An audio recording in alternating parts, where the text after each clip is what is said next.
Hello friends, एक बार फिर से मैं लेके आई हूँ आपके लिए यूपी पीजीटी सोशियोलॉजी की रिवीजन क्लासेस, जिसमें मैं करा रही हूँ सामाजिक समूह। हमने समाजशास्त्र को करा दिया, समाजशास्त्र की अर्थ परिभाषाएं सारी बता दी, समाज को भी करा दिया, एक समाज को भी करा दिया और समुदाय को भी पूरा करा दिया। अब हम करा रहे हैं आपको सामाजिक समूह यानी कि सोशल ग्रुप। सामाजिक समूह में क्या है, जब हम किसी से क्या है बातचीत करते हैं या बार बार बातचीत करते हैं, तो बार बार बातचीत करने से क्या है एक सामाजिक संबंध बन जाता है। उसी को क्या कहते हैं, अंतःक्रिया कहते हैं।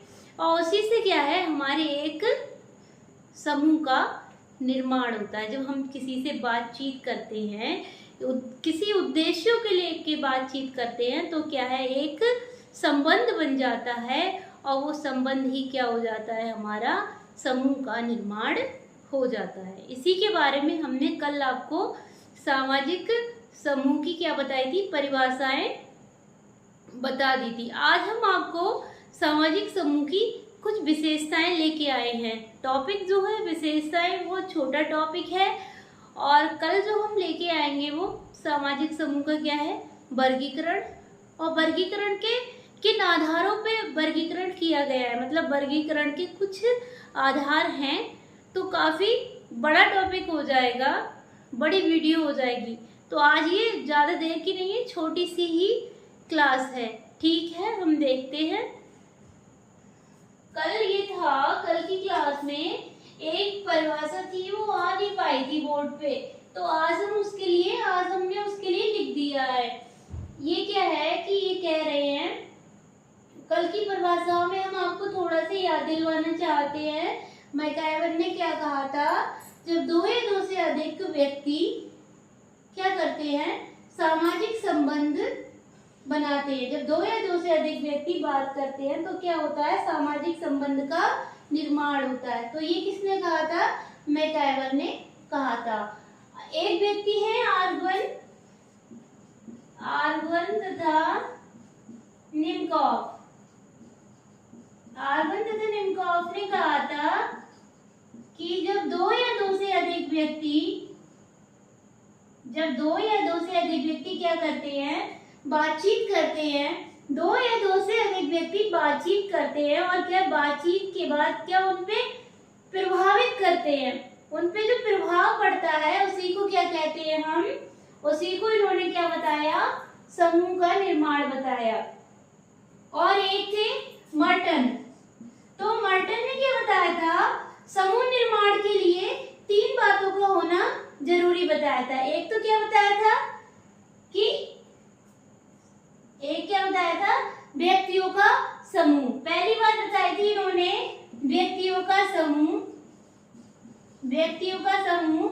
दूसरी बात बताई थी अंतःक्रिया।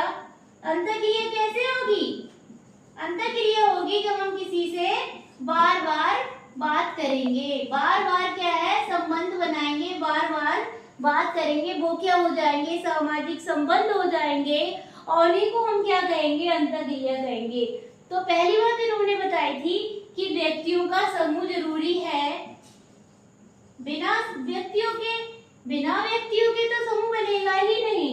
और दूसरी बात बताई थी अंतःक्रिया। तीसरी बात बताई थी कि जो समूह बना है उसको जो व्यक्ति है वो अपने समूह का सदस्य अपने आप को समझे, समूह का सदस्य व्यक्ति अपने आप को समझे, और बाकी के समूह के अंदर जितने सदस्य हैं वो भी उसको माने, कहें कि हाँ ये व्यक्ति क्या है, इस समूह का सदस्य है। तो ये तीन बातें इन्होंने मर्टन ने बताई थी। हमने मैकाइवर की भी बता दी, मैकाइवर और पेस की भी बताई आपको, आर्गन की भी बता दी, और एडवर्ड साफिर ने बताए थे विशेष स्वार्थ। समूह का निर्माण के लिए क्या जरूरी है, स्वार्थ होना बहुत जरूरी है। साफिर ने क्या बताए थे, स्वार्थ होना बहुत जरूरी, विशेष स्वार्थ। आर्गन ने बताए थे कोई व्यक्ति प्रभावित करे। मर्टन ने तीन बातें बताई हैं। मैकाइवर और पेज ने सामाजिक संबंध बताए हैं, और साफिर ने बताए हैं स्वार्थ। उसी कड़ी में हमारी एक परिभाषा बची थी, हॉट एवं रेस की। तो हॉट एमिड रेस क्या कहते हैं कि समूह अंतःक्रिया में संलग्न व्यक्तियों का एक संगठित संग्रह है। क्या है? समूह क्या है? जो अंतःक्रिया में जो व्यक्ति संलग्न है, जो अंतःक्रिया कर रहे हैं व्यक्ति, जो क्या कर रहे हैं? अंतःक्रिया कर रहे हैं, उन्हीं से क्या हो रहा है? समूह का निर्माण हो रहा है। तो ये किसने बताई है? हॉट एवं रेस ने बताई है। ये जितनी भी परिभाषाएं हैं जो हमने कल की क्लास में बताई थी, वो बहुत ज्यादा ही महत्वपूर्ण थी। आज भी हमने उनका जिक्र कर दिया जिससे कि आपको याद रहे। अब हम इनकी चर्चा करते हैं सामाजिक समूह की क्या विशेषताओं की। सामाजिक समूह की जो विशेषताएं हैं वो पूछ लेते हैं पेपर में। सामाजिक समूह की विशेषताओं को पूछ लिया जाता है, ऐसे करके पूछा जाता है कि बताइए क्या ये समूह है या नहीं है, क्या ये समूह की विशेषताएं हैं या नहीं है। तो सबसे पहली विशेषता है इसका सबसे पहला लक्षण आता है कि व्यक्तियों का समूह। बिना व्यक्तियों के तो समूह बनेगा ही नहीं। तो समूह में क्या है कि व्यक्तियों का होना बहुत जरूरी है। और व्यक्तियों के समूह को गिलेनबर्ग एक समाजशास्त्री है, इनकी एक बुक है कल्चरल, मुझे याद नहीं आ रही, कल्चरल सोसाइटी है या कल्चरल सोशियोलॉजी, ऐसी करके इनकी एक बुक है। कल हम आपको बताएंगे इस बुक के बारे में। अभी मुझे पूरा कंफर्म नहीं हूँ कि इनकी बुक का नाम क्या है। तो गिलेनबर्ग समाजशास्त्री है, उन्होंने इस विशेषता के लिए बहुत ज्यादा महत्वपूर्ण बताया है, या समूहों का क्या बताया है? आधार बताया है। क्या बताया है उन्होंने? दो या दो से अधिक व्यक्तियों के बीच प्रत्यक्ष या अप्रत्यक्ष संपर्क होना बहुत जरूरी बताया है। इस विशेषता में इन्होंने बताया है दो या दो से अधिक व्यक्तियों के बीच प्रत्यक्ष या अप्रत्यक्ष संपर्क का होना बहुत जरूरी है। प्रत्यक्ष संपर्क क्या होते हैं? हमारे आमने सामने के, प्रत्यक्ष को क्या कहते हैं? आमने और सामने के संपर्क, जो हमारे परिवार पड़ोस में होते हैं। अप्रत्यक्ष क्या होते हैं? ये हमारे ऑफिस वगैरह में होते हैं। ठीक है, प्रत्यक्ष अप्रत्यक्ष संपर्क के लिए इन्होंने बताया है गिलेनबर्ग ने। दूसरी विशेषता आती है हमारी कार्यों का विभाजन। अच्छे समूह में क्या है कि कार्यों का विभाजन कर दिया जाता है। जब हम समूह बनाते हैं तो बता दिया जाता है कि तुम ये वाला कार्य करना या फिर तुम ये वाला, तो कार्यों को बांट दिया जाता है। इसी से समूह हमारा चलता रहता है। तीसरी विशेषता आती है सामान्य रुचि। जो सामान्य हित होते हैं, सामान्य रुचि होती है, सामान्य स्वार्थ होते हैं, उन्हीं को लेके एक समूह का निर्माण होता है। हमने दो चार व्यक्तियों को इकट्ठा कर लिया और हमारा क्या है? एक उद्देश्य है, एक सामान्य रुचि है, सामान्य हित है, तो उसी हित को रखकर हम क्या है? समूह का निर्माण करेंगे, हम समूह को बनाएंगे। तो सामान्य रुचि होना बहुत जरूरी है। अलग अलग रुचि होती है तो क्या है? समूह नहीं बनेगा। समूह में एक उद्देश्य होना बहुत जरूरी है। अब आता है हमारा समूह, चौथी विशेषता आती है समूह में एकता। तो समूह में बिना एकता के क्या है? समूह हमारा नहीं चल पाता है। हमें एकता बना के रखनी पड़ती है। इसमें क्या है? हमें हम की भावना, समूह में क्या है? समूह में हम की भावना होनी बहुत जरूरी है। हम की भावना, बिना एकता के समूह नहीं चलेगा। बिना हम की भावना के क्या है? समूह नहीं चलेगा। अब क्या आती है हमारी पांचवी? ऐच्छिक सदस्यता। ये बहुत महत्वपूर्ण है। पूछ लेते हैं कि समूह में ऐच्छिक सदस्यता होती है या फिर अनैच्छिक। तो समूह में ऐच्छिक सदस्यता होती है, मतलब अपनी इच्छा के अनुसार हम समूह को चुन सकते हैं। जरूरी नहीं है कि हम समूह में रहें, ये जरूरी नहीं है कि हम भी एक समूह में रहें, ये जरूरी नहीं है हमारा कोई समूह ही नहीं है, वास्तविकता है, हमारा आज तक कोई समूह हमने नहीं बनाया।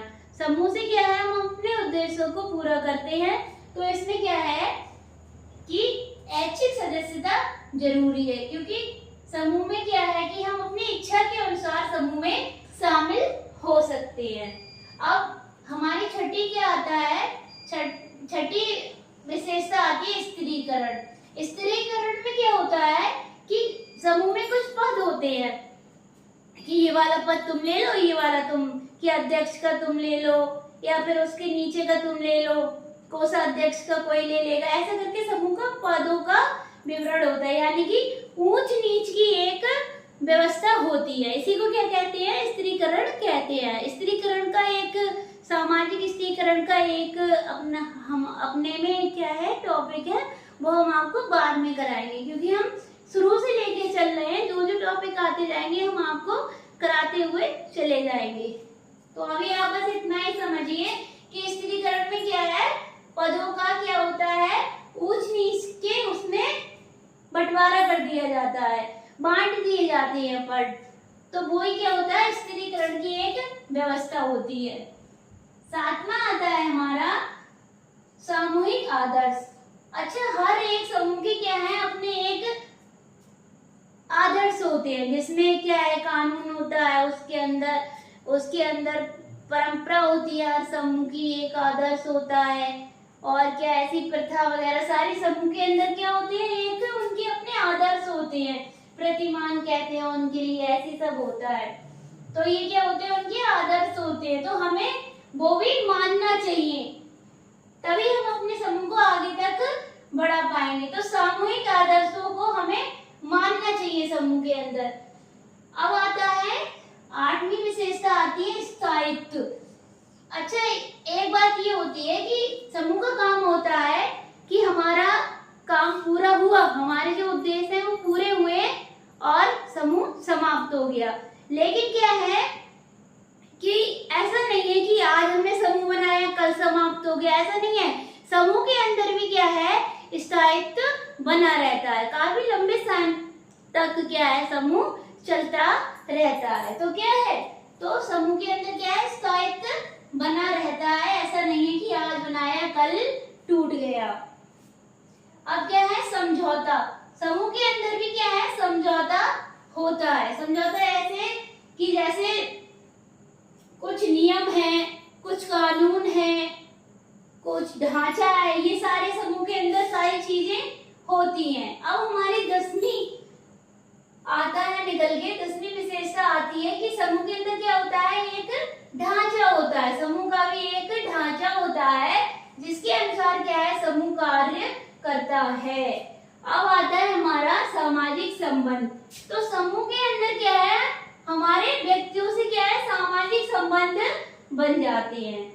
और ये हमारी बहुत ज्यादा महत्वपूर्ण विशेषता है कि सामाजिक संबंधों का निर्माण समूह के अंदर होता है, और सामाजिक संबंध से ही समूह बनते हैं। बिना सामाजिक संबंध या बिना अंतःक्रिया के क्या है, समूह नहीं बनते। अब 12वीं विशेषता आती है हमारी आदान प्रदान। आदान प्रदान भी मतलब काम का आदान प्रदान हो, किसी का सहयोग करना हो, किसी का कार्य पूरा करना हो, तो क्या है, इसमें समूह के अंदर भी आदान प्रदान होता है। 13वीं विशेषता आती है हमारी जागरूकता।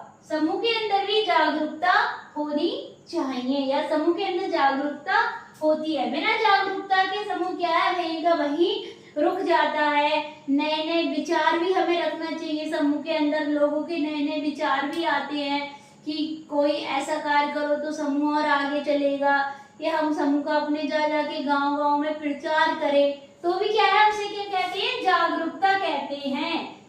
तो मैकाइवर और पेज ने क्या बताया है कि पारस्परिकता व जागरूकता को समूह का आवश्यक तत्व माना है। मैकाइवर और पेज ने पारस्परिकता व जागरूकता को क्या बताया है,